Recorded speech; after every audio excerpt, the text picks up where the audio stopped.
Ready to roll? Intro? Yeah. Something to scream about! Good morning, everybody, and welcome back. This is episode 23 of Something to Scream About, and we're Never back. ends. We're back here on the couch. Yep, on the casting couch once again. Yeah, because why? Why have we been absent from this couch for a little while? Cameron? We've been working. Oh, and I have a child. Is that what you were trying to? That's what I'm insinuating. Yeah. I have a son now, ladies and gentlemen. Woo! Housekeeping. He's having a nap, so I can't really put him on camera. I shouldn't have clapped. But maybe I'll bring him in on a potty either now, sometime today if he's awake. Yeah. Otherwise, in the future. Brilliant. Well, yes. Little boy. Congratulations. And yeah, that's why we're now back here on the couch and able to kick back into the swing of things, because you've obviously needed some time to look after the little fella. Going off no sleep, as Yes. anyone who's a parent listening to this would know. But he's amazing, so it's okay. So it's worth it. Yes. That's brilliant. The other news is that we released Catalyst in that last month or so. So back on the 3rd of March, we released Catalyst. So go and check it out, go and stream it, run it up, and then also let us know what you think. We've had some good feedback so far on that particular track, seemingly liking the sort of harder, more aggressive things, I guess. Or maybe it was just a combo of some really cool elements. The raps are pretty cool in it. Yeah, no, very cool song, that one, and cool visuals. Thank you, Cam, again. Yes, I actually have a visual to show you later that I made last night at 2 o'clock in the morning. Oh. Because someone needed a bottle. Yeah. Wasn't me. And it was me. Visuals are getting better. That's been really fun. That's a good idea, thinking out loud for a future podcast. I'd love to chat visuals with you, and just in terms of what you're doing. Yeah, man. In those programs and stuff. Maybe people might want to be interested in that side of things.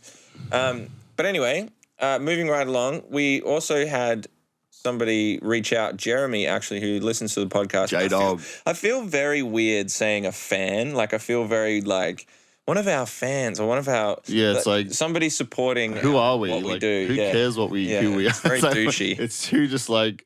We're not big enough to be like, we're fans, but we kind of do. Yeah. Oh, I've had plenty of people be like, dude, I love your music and stuff. I'm like, help me. help, praise. No, he was real sweet, man, and he messaged in, and he was also making some suggestions for this podcast, and one of them was to basically include a little bit more of fan interaction and try and get some of the opinions and voices of our fans on the show, whether it be in an interview style or something like that.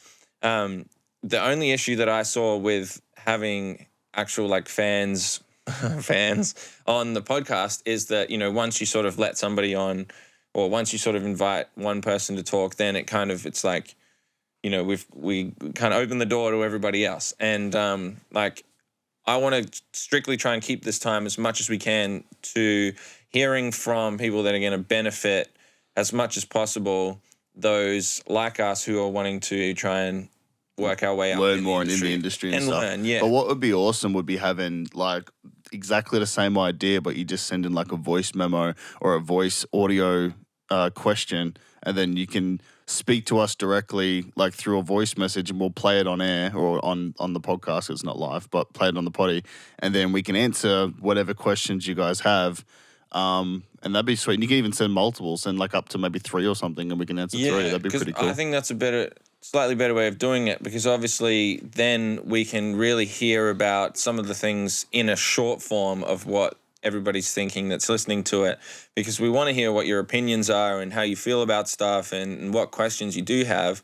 But it's like dedicating a whole episode or something to sit down and go through with somebody just puts it in a preferential like treatment kind of area, and it's like it's a gray area that I'm a bit nervous. I wouldn't mind hearing like an outside point of view as well of like what other people think we're doing good. Yes. Because it's very easy to self-analyze and self-criticize and be like, oh, we're doing this, we're doing that. But to hear completely unbiased, almost a stranger, you know, we never met personally, like in person. So it's like to hear what they have to say as well of what we're doing and music we're creating, and maybe even 2 cents of what they would like to hear from us, like more singing or something maybe, or that'd be pretty dope. They'd be like, oh, cool. Especially outside of like your family and friendship. Yeah, as you guys would know, if you guys are in bands too, it's like you get a lot of compliments, but if it's from people you're friends with or family with, you're like, you're sort of like obliged to compliment me, like thank you, but it's a bit like when it's someone who doesn't have any reason to be nice to you and they compliment you, then you're like, okay, sweet, we're doing something right. So that's exactly cool. right.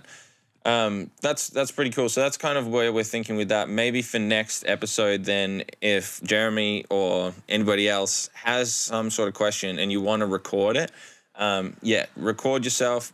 Say a little bit about what you want to say and give us some backstory as well. You don't have to just keep it short and sweet. Like, tell us a little bit about yourself and why you're bringing this question. And then, hopefully we can play it on the show and give you an answer. In the future, we'll have a little telephone. You can call in on live. That's awesome. Couple of things I wanted to chat about is some recent events going on in the metal scene, specifically here in Australia. We've just had Knotfest tour through Australia, which is personally, I think, really massive. We didn't get to go because we're both trying to save money for other things. Yes, I know. Don't even talk about it. It's sour. But anyway, we watched from afar and we supported from afar. And we clapped from our apartments. Yes. Woo, I can hear Slipknot in the distance. Yeah, I know. It looks so good. And for those that went, we're very jealous of you. But it highlighted to me a couple of things. One is like how awesome the lineup of people coming through the country, metal heads like galore, basically. Have you noticed that live music's been getting more popular, or is it just me? Like gigs have always been a thing and they've always been popular, but I feel like just recently it's like everyone's just getting pumped for like live shows again. Partially, must be post-COVID. Yeah, I'm thinking partially because it's like once you get something taken said that away. Word on potty now. It's gonna have fucking that stupid thing that comes up, you know. Yeah, it's like real information. You spoke about this misinformation. No, it's like so people coming in obviously haven't had festivals for a while. They're keen as, but people like Slipknot actually coming to the country, which is insane. Awesome. And I've saw a few clips of their set, and one thing I really noticed was this full-on performance that you get from Slipknot. And if anybody's seen any of their footage, like, you know what it's like. It's not just a couple of guys playing their instruments. There's 9 of them or something, and they all do something different on stage. And this particular clip, some guy was like bashing this massive barrel that was on fire, like hanging off a rope, and like doing all these crazy stuff, and like hanging off this tower, and all these flames going everywhere. And it just added so much to the performance and the whole overall feel of what Slipknot is about as a brand, as a whole entity. And I just thought that was really, really cool to see. And then obviously a whole bunch of the other bands that played on that festival as well share that in their own similar ways. Slipknot, from their whole costume design all the way through to the set and the show, that's the kind of thing that obviously we're trying to take on board and provide this one vision, this one experience, this whole, like, you're stepping into the world of Distorted Views. Yeah. And I felt that by watching Slipknot's performance, so I just wanted to highlight that. Corey Taylor looks sick too. They all look sick. It's very, very, jealous. But another one I wanted to mention from that festival is Bad Omens, because anybody else who knew about this, their vocalist got hurt or something. I didn't really... His voice started doing something really weird after one of their side shows leading up. Okay. In Melbourne or Sydney or something, and it just completely went, and he couldn't even perform. I think he had to cut the set short. Wow. And then, ended up missing out on a couple of things. And finally, I think performing Brisbane was maybe their only one in Knotfest. Because I saw him at Brisbane and I saw him performing. I did see a clip of him from one of my mates was at the show and he zoomed in on him. And I noticed the part of the song that was being played was a belty singing part, but he wasn't belting. And he was like, his sort of mouth was just like, and he like wasn't really like, for the part of the song was in the record, and the studio record was like, like a heaps of belting, but he wasn't belting. So. I think he did really well to be able to perform that with an injury. And it just like, it made me think back to when you hurt your arm skating before the festival. And it's like, you know, things And I like still played. yeah, well, you have to adapt. And I've seen guys that have, you know, one guy, I think he like sprained or broke his ankle or something. And then he like had it strapped up and he strapped it up to this kind of thing where he could help his leg like move he was like lifting. A bit up like and us, dropping man. it. Like canceling would be like literally the last thing I'd want to do. Like Yeah. I'd rather just go out there and deal with it than I know, it's just cancel. kind of like everyone's waiting and it's like, things happen, but yeah, it's so hard to navigate injuries and things that go wrong last minute. Another massive festival that was on was Ultra Music Festival over the weekend in Miami. And even these guys who have very, very highly programmed sets, like, do you know Zed, the DJ? Sounds familiar. Yeah, he was on the way to the main stage to play like one of the biggest festivals in the world, and his USB corrupted. So he had to like airdrop to one of his mates' USBs to like, Fucking DJs. you know what I mean? Yeah, I know. Like your little, that's all you have to take to a gig Guys, is a USB. USB. Yeah, USB and headphones. All the boomers are like, oh, shaking their head. Learn Right your now. instrument, man. Yeah. Anyway, I'm kind of from that world, so I'll cop it.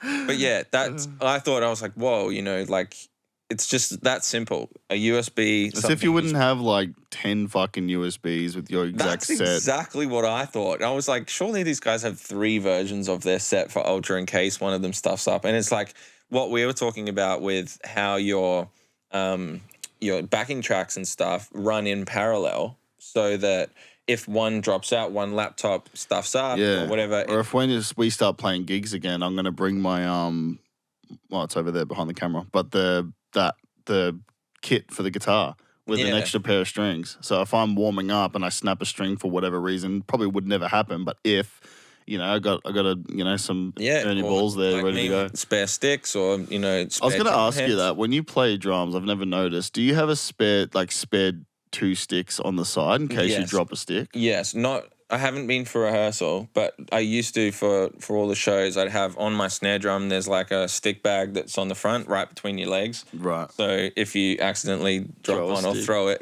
then I just pick up another one and go from there. Hopefully seamless. Because I've seen you've been doing twirls and shit in rehearsal, like where you twirl it with your fingers, and I'm like, every time I see it, I'm like, he's gonna fucking drop it. Yeah, I will. At the worst point, I'll right like before drop the it. breakdown. That's like the breakdown's coming, and then you stand on your guitar lead and you unplug your guitar. Didn't Andy do that? Didn't Andy do that? I think Andy did that on one of our songs. That's amazing. But that's like part of it, man. Like all of these things can go wrong, left, right, and center. So you just got to be prepared for anything. That's funny as. Moving right along, another debate. More news. There's lots of news today. Lots of news. There's We're the news podcast now. Yeah, we're running the news. Oh God, fuck. Fake news. Just sort of use news for yous. A lot of.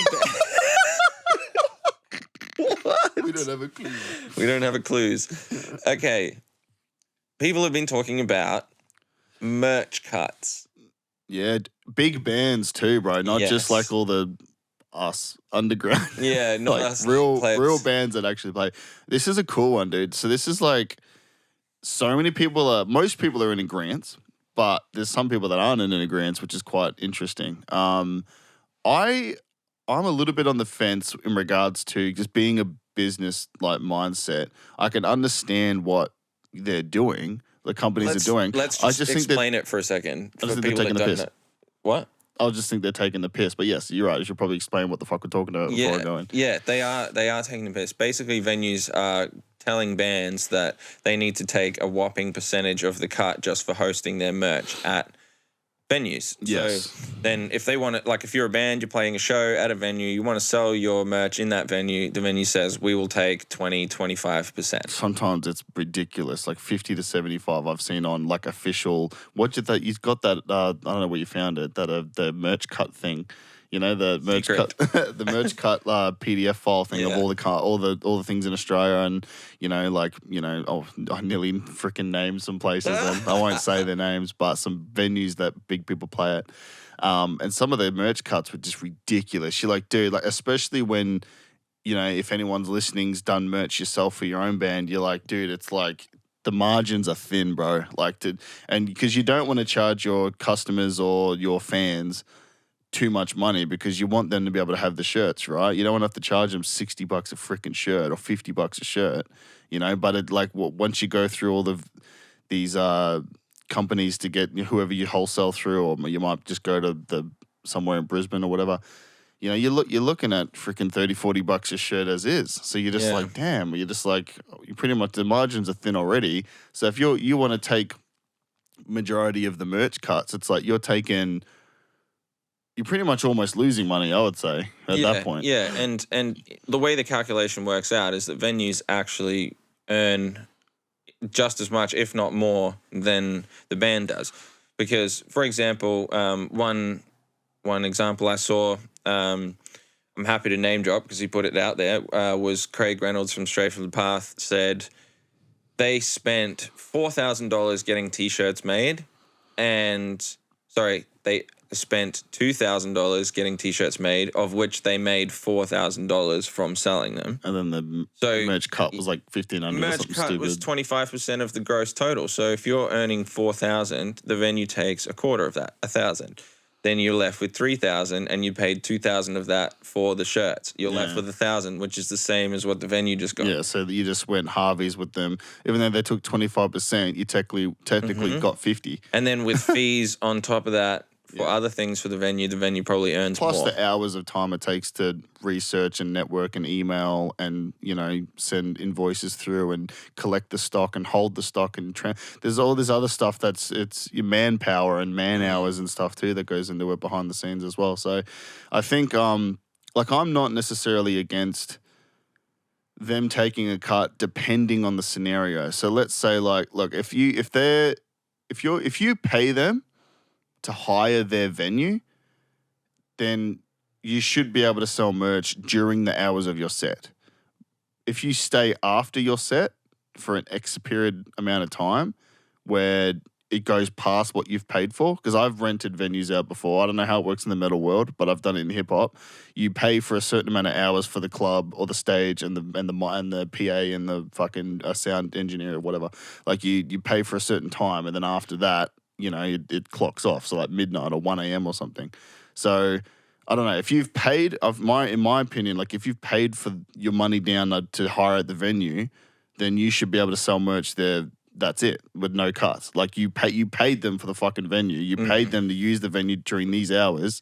And most of the time, it's not as if they're providing an extra room or an extra booth or something. It's just a fucking table. If they gave you like a whole nother part of the venue that normally would be rented out to somebody else, and a staff member to run it, and the staff member to run it, and they had someone at the table for you, and they were selling merch on your behalf because it counted as your fucking pay package, or then whatever. Then take a cut out of it to support that. That would make sense, right? But they don't do that. It's not like they're losing any money. It's just them being greedy at the end of the day, trying to earn as much money off you as possible. And as we know, with all the streaming services paying fucking piss all as it is, and how little money you make, even when you're getting hundreds of thousands of views, dude, the ad revenue off YouTube and stuff is still piss poor. And then again, bands usually have 4 or 5 people in them. So you're splitting your fucking little money you make already amongst 5 fucking people. And then again, on top of that, most people don't do their own mixing, mastering, producing. They have to pay for someone else to do it, or they go through a label who takes even more cuts. It's like being a musician is being fucking ruled out. I'm getting like fucking angry. Like it's like being a musician is getting fucking harder and harder and harder. And the only thing musicians have ever had that's made it worthwhile, besides the experiences and the passion and the love, it's to make it worthwhile as a business decision, is that when you play live, you get fucking good money because people pay tickets to come see you. Yeah. But it's like those margins are getting smaller and smaller and smaller, and then inflation and freaking the economy and blah, That's blah, right. blah. And I think that's why a lot of these bands are standing up and saying, you know what, like we are sick of grinding against the grain to try and get percentages out of stuff where they are actually deserved to have all of that money themselves. Realistically, it's their fans, their merchandise, and they're providing it all and going through and doing all the work. So they should get it. I'm hoping that, the gatekeepers of the venues and stuff like this, the ones that are actually like enforcing these cuts realize that the bands have the power, and if a band doesn't want to play there, the venue isn't going to earn any money. Everyone's just got to stick together, bro. It's like everything. You see that shit happening in France. It's France, man. Like every time they try to, the government tries to do some shit. That's right. They all fucking strike everybody in unison, and it never gets passed. They did. It might be France. I think they did it. They were talking. Recently. They were talking about increasing the fucking pension? Retirement age. Yeah, when you retirement, they're trying to increase it, and they already have like one of the lowest retirement ages in the world, like compared to everyone else. Like so, and they tried to increase it by like 2 years, and everyone just went fucking nuts. And then I was reading how there's all these unions and stuff like for people that collect all the trash and rubbish and stuff like that, so they all get good pay and get looked after, and it's hilarious like how.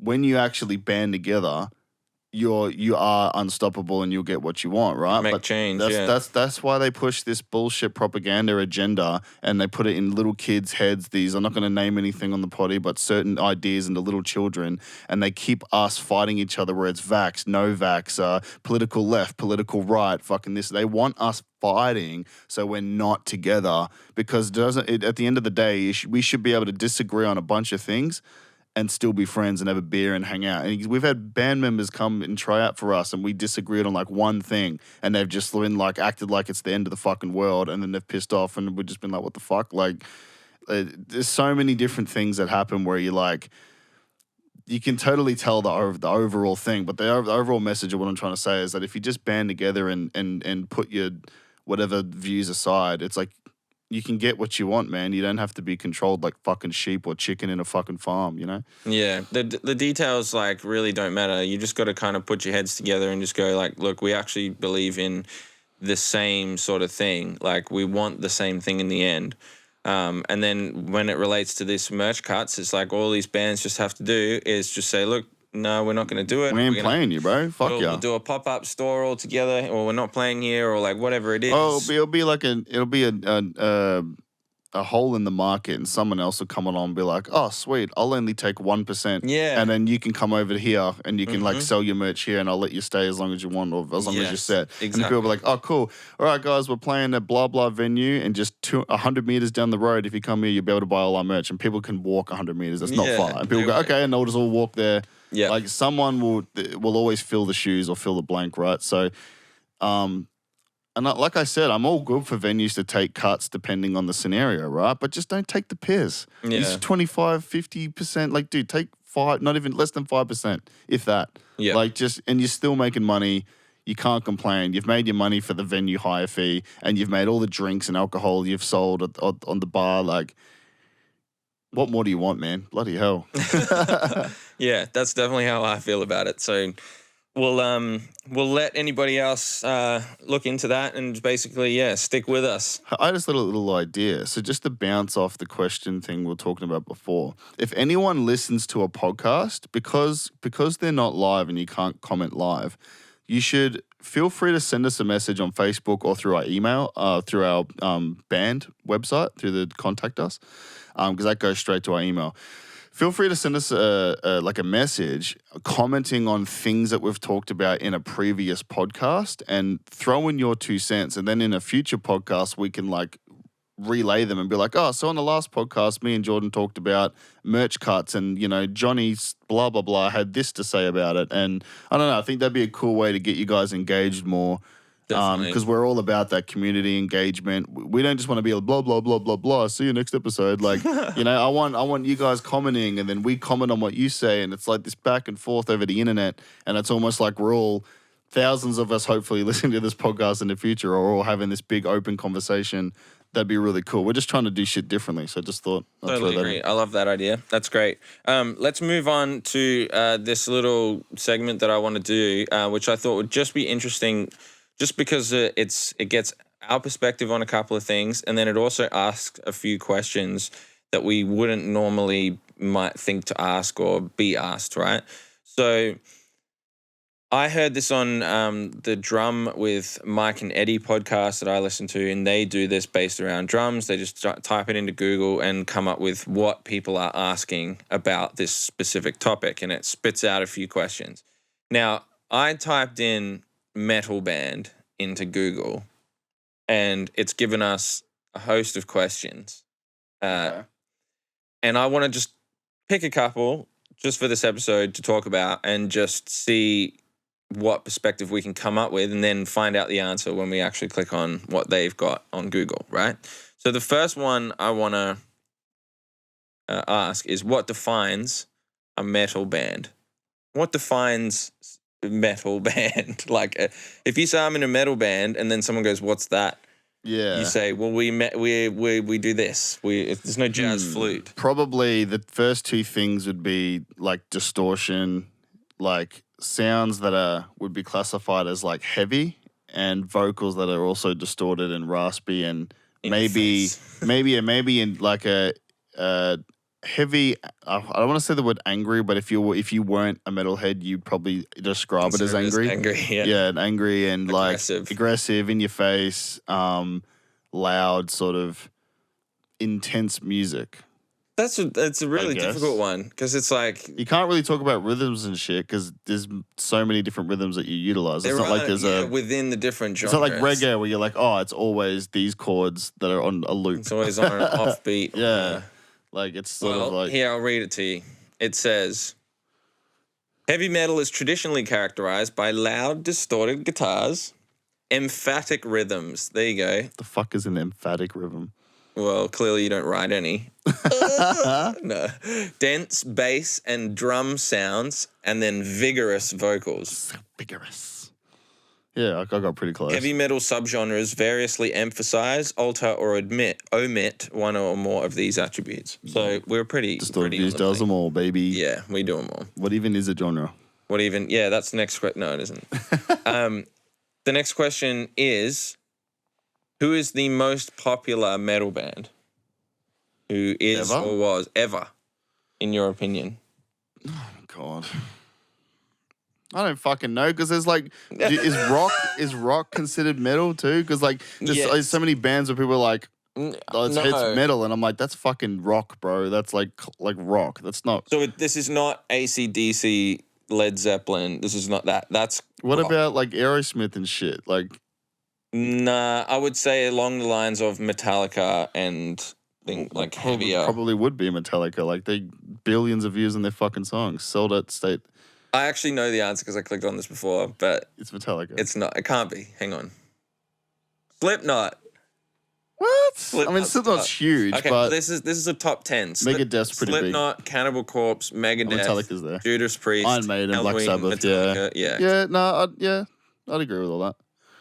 Okay. Yeah, wow. Um, Just a lot of views. this is what it is.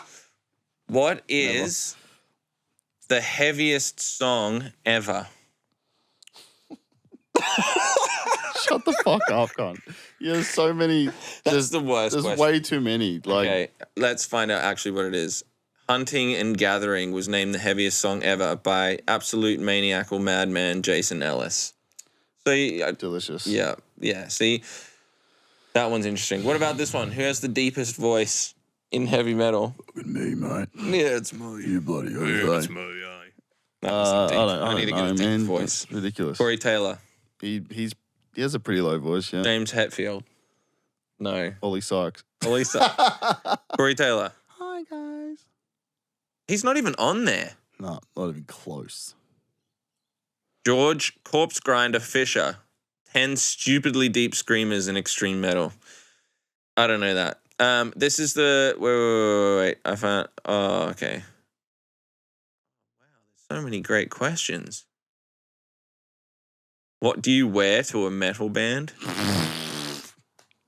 That's... Okay, this one. This one's... You should easily get this one. Which rock band partied the hardest? Oh, fucking the cunts that had the whole thing, Motley Crue. Yes. Yeah, 100%. Motley Crue, definitely. The heaviest drinking, hardest fighting, most oversexed and arrogant band in the I world. only know that because of Andy. Because he fucking idolized them. European amazing. bitches, bro. We've got to have a bunch of inside jokes printed on shirts for we you do. guys. We do need that. We're not even going to let you in on the jokes. We're just going to print them on shirts and you just wear them. All right, one more because I want to move on. Okay. It's a stupid section. Last question is, what is considered metal. We already said that. What is heavy metal versus metal? Oh, that's. Oh wait, that's a shit one too. That's to do with actual metal. like the. What's the first metal song ever? Ooh, I don't know. I'm only 27, so I'm not that old. Or 28. We need to be sitting here with beards and wizard hats for this kind of thing. Back in my day, There was Blue Cheer who in 1968 released a cover of Summertime Blues. It was deep, dark, and loud that to this day many people consider the track as the first real heavy metal song. Cool. It's Summertime Blues. Who invented it? It says, does the Beatles invent metal? No, they didn't. God, how dare you? The Beatles wrote what could be considered the first proto-metal song with Helter Skelter, because heavy metal and stuff is more Black Sabbath. Sure. Anyway, some interesting thoughts, some interesting questions, but I can seriously say that a lot of those you don't normally consider answering, and for a lot of the more kind of defined things that you can type in there, you might type in guitar or guitar amp or something, and it just goes into a whole bunch of these different questions. Broad and stuff, and it's what is a cab? You're like, oh, well, and just defining heavy metal music, I wouldn't have normally thought to have asked that. Even try, how do I explain that to somebody who doesn't know metal music? So it's just a little bit of gets you thinking about the very, very simple things that you might need to know. Anyway, we're going to finally get onto our main kind of topic of this podcast, which we've sort of been focusing on. We were talking about earlier today, and that's practicing like you want to perform. And yep. I brought this up today because recently I've been filming myself playing more on the kit and trying to focus on the more performance side of the drums. And as you alluded to before, trying to incorporate things like stick tricks, you want to be able to nail them every single time whilst also bringing your arms up nice and high, looking like you're involved in the music.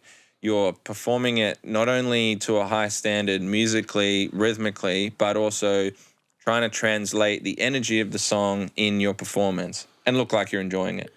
Yeah, it's very important to link the practicing to the live performance because it really is not as simple, and we're talking from experience here.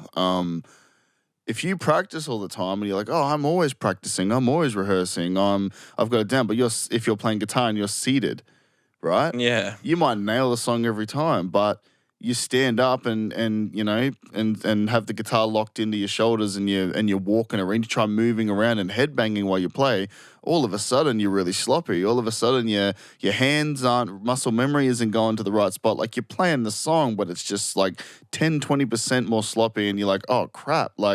So linking that and understanding that and being like, crap, when I rehearse, I actually have to rehearse whilst moving, whilst standing, whilst headbanging, after I've warmed up and stuff, because one of Jordan's mates said it perfectly, and I completely agree with him. He said to him off air, obviously, he said, the way that you rehearse is the way you're going to play live. Is that similar? Yeah, is that pretty much along the lines? Yeah. Along that line, yeah. Yeah, so, and Jordan was even saying too, when you do these over-exaggerated drum movements and you're trying to make it look like you're just bashing the drums, even though you're probably not really, it's, dynamically, but if it's a breakdown or something, him lifting his arm all the way up here is adding way more space between his hand and the snare. So when he's trying to keep in time, it's a different kind of speed to move your hand down, whether if you were just doing this. Yeah. You know what I mean? You have to lift your arm up a hell of a lot earlier to time it right to get it down at the same time and have this big fluid motion. And if you haven't practiced that for hours and hours and hours in the studio, lifting your arm that high and smashing it and all this other eccentric stuff, you can't expect to just go live and go, oh, yeah, when we play live, it's like me playing guitar and be like, yeah, when we play live, I'll just start jumping around and I'll start running across stage and doing all this crazy stuff. If I haven't done that in the rehearsal room, it's not happening live. Yeah, have you practiced playing your guitar whilst being carried by the crowd on your back through the mosh pit? Can you solo? That's a hard one to emulate. Yeah. It's like, guys, can I just get you round to lift me up, please, on my back? I just want to practice the song during that section. Can't stage dive when you're 100+ kilo, okay? Fucking squish everyone down there, bro. You'd be surprised. I'm going to get you out there one day. Pull my back. My back. Just run and push you off the front of the stage. Just land face first on the ground. Have you seen the video of the guy stage diving and no one catches him and he just fucking floats flat on the face? I was They like, split and he's like, boom. fucking hell. Yeah, you're right. So that's been my focus, to try and like actually play how I'm going to play on stage. And not only have I just, spent all this time memorizing the tracks, like note for note, and then being able to memorize the set and the changes and how long and all these extra additions to the record, then we're trying to have to bring in this performance element and then work between each other and things like this. I was explaining in that same conversation to my friend, he was saying about, that kind of thing where it's like the performance element is really, really important. And I was explaining when I used to play in sort of jazz environments or more improvisation environments, we'd play dinner music events where people are sipping champagne and eating their canapes. You have to be more conservative because it's more professional, right? You're just you're in the background. You're providing atmosphere. Yep. And what was fun then is you could sort of the bass player and I'd be locked in, and then the keys is like taking a solo. He's like, do whatever. It starts this little and then I'd start like accenting that on the drums and playing these little things. But it's all like filler, and that's how I used to practice and play. So I'm used to playing all down here. Yeah, it's almost like you guys are there not for yourself, but you guys are locked in with yourself. With each other, sorry. You're locked in with each other. We're not worried about the people out there. Because you're not there for necessarily. They're not there to watch you. They're here. They're there to listen to you almost while they're doing their own thing. So, but with our music, it's very different. It's all like you're there for them, and they're there for you. So you have to have this lock in. Standing there, all watching you. So, standing straight forward. Probably drinking a beer and putting their hands in the air, hopefully. But that kind of thing is like I at home don't have the luxury of having an acoustic kit set up currently. I did have in the past and hopefully will very soon in the future, but because I've just got a practice set up at home and I need to be respectable for neighbors, something that every drummer, I presume, has to deal with, even vocalists too, like trying to do vocals is so hard especially when you're trying to learn to scream and you sound, everyone sounds bad at the start, and you have to getting past that hurdle of being like people are going to hear you sound terrible for a long time. It's always good to scream in your car and stuff, but we're not in our cars 24/7. So same sort of problem as well. Like I had the same thing with vocals. Yeah, and you just can't be loud or practice to the same volume. And then also, I'm practicing on practice pad kits, so the feel is different. The movements that I'm making are different. So all of this practice that's going into getting the muscle memory and the limbs working and all of that is good, but when I'm then translating it to a real kit in a performance environment, there's a lot of other elements I've then got to adapt to. Yeah. So this, latest realization of me coming in and going, actually, I need to work on the performance side of my drumming and really be a little bit more showy than I'd like to be. And it's going to translate the music and the whole performance a hell of a lot better. Maybe more time on the kit is needed rather than on the practice pads. Well, it's same with me, man. Like when I play guitar, I've noticed from sitting down and playing at home and being like, oh, I've got these songs nailed, easy. And then we go to Red Star or rehearsal room and I start moving around trying to be energetic. And I'm like, oh, I'm playing this really sloppy. And I'm like, oh, okay, well. So just noticing that it's different and needing to practice differently. And, some songs I have to be still and I have to just have a power stance and try and look cool. Like Glitch, I cannot move playing Glitch. It's too fast. Yeah. 104 BPM, technically 208 if you do the double time. So it's very quick for me, for my skill level.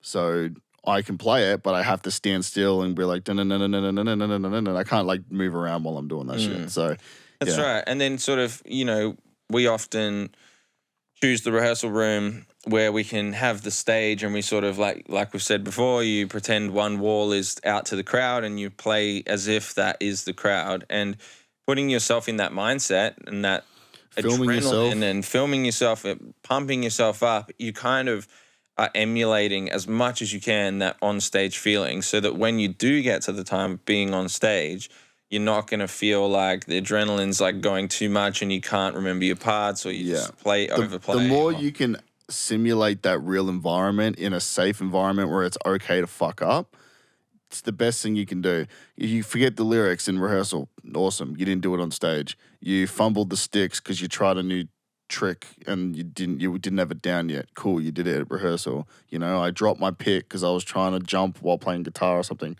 Whatever, I can come up with a million different things. The more you rehearse as the real legit deal, you know, we even do the walk on. We'll play the backing track and we'll be on the side of the room and we all take turns walking on to the pretend stage at the rehearsal room, and then we play the whole set and we film it. And the film is more for the video, the visual, not than the audio. But the audio, we also, like I've done this, I know Jordan's done this, we record ourselves through the audio interface separately. And then you can hear the actual audio specifically from your instrument directly into a high quality audio interface, and then you can listen back to it and hear all the subtle things you're doing right, what you're doing wrong, and all that sort of stuff as well. Like I recorded me playing the set the other week just in my studio. You know, and I was just like, oh, cool. I was like, some things I was playing better than I thought, like Glitch. I was like, oh, it's a hard song for me to play. I was worried it was going to sound sloppy, and I listened to it back, and I was like, oh, sweet. I was like, it sounds good. I'm playing it fine. That's very true. It's just putting yourself on, like, in a place to criticize yourself and really scrutinize your performance. Like, say, for example, most metal bands and stuff don't often get the opportunity to go and stand in a crowd at their own show. So they don't know what it's like fully to be watching your full outfit perform at the same time. So we've got this struggle of trying to curate a live show whilst also being part of it. Yeah. So that's where it helps having, you know, filming it or recording yourself so you can look back and then see if, you know, you're all moving together or the lights and stuff went at the same time, visuals were like correct, backing track, whatever. Yeah, it's the perfect test environment, and it may seem like a lot of extra work, but it really isn't. Like, you're not actually doing that much harder work. Is it raining? I think that's the kettle. Oh, coffee time. Yeah, coffee time. Yeah, so, and honestly, if you guys want to take it seriously, man, and you want to be more than just a band that plays in a pub and stuff, and I know we've said that a million times, there's nothing wrong if that's all you're keen to do. That's fucking sick that you're doing music and you're having fun. That's all that matters. But if you want to be like that band that's like touring the world and blah, blah, blah, you really do need to do these little extra things and critique yourself and be happy with criticism and take it on board with the maturity that, you know, you don't want to be those dudes that just play and be like, we're fucking sick, man. Like, dude, those screams are sick. Like, and have no criticism on your own performance at all. Like, you don't have to be overcritical of yourself and put yourself down. There's like the thin line between whatever. Absolutely. But it just helps, man. It really does. So very true. So you lot out there, go and practice like you want to perform. That's the bottom line. That's what we're learning. That's what we're going to pass on. And yeah, to wrap everything up, just going through again, go stream Catalyst. If you got any questions, drop an audio clip to us. Send us a link somehow on any of our socials. We'll be able to connect to it, or like through the email, like Cam said. Otherwise, have a good one. Thanks for listening. Episode 23 is done. We'll see you next time. Later. Bye.